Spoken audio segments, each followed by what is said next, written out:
Lors des Assises maritimes nationales à Tanger, plusieurs panels ont exploré les grands enjeux du secteur maritime.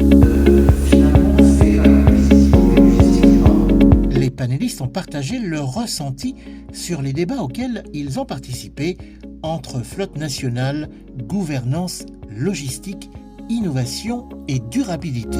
Les ports doivent jouer un rôle important parce que de plus en plus on crée des zones industrielles adossées aux ports et qui sont orientées vers l'exportation.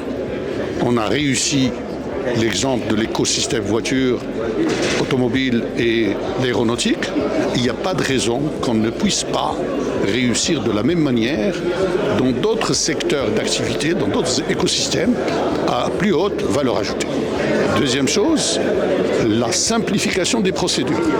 Un investisseur, quel qu'il soit, lorsqu'il veut investir, il regarde est-ce que la plateforme et la situation géographique du Maroc, qui est un grand hub, entre l'Europe et l'Afrique et l'Atlantique, est-ce qu'il y a des facilitations?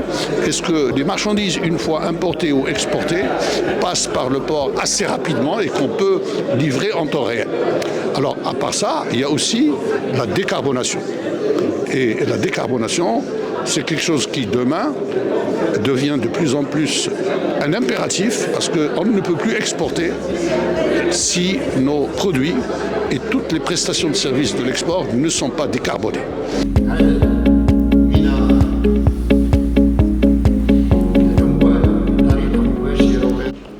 Aujourd'hui, le Maroc a pu assurer une représentativité au sein des différentes instances de l'OMI pour défendre une transition juste et équitable et pour défendre à ce que cette transition tient compte des réalités des pays en voie de développement.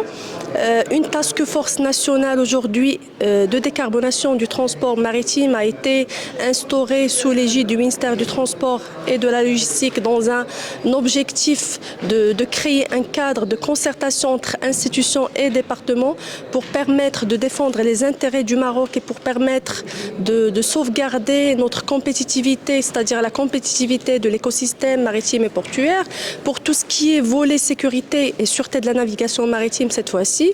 Et suite aux discussions qui ont eu lieu entre panélistes, représentant les différents départements et organismes concernés par cette thématique, on a pu constater que l'enjeu actuel n'est pas de pouvoir détecter, de gérer efficacement un incident maritime lorsque ça arrive, mais c'est beaucoup plus de pouvoir le détecter d'une façon très tôt pour pouvoir évaluer le niveau de risque et d'agir rapidement en conséquence pour éviter à ce qu'un risque ne se transforme pas en catastrophe maritime, environnementale et portuaire.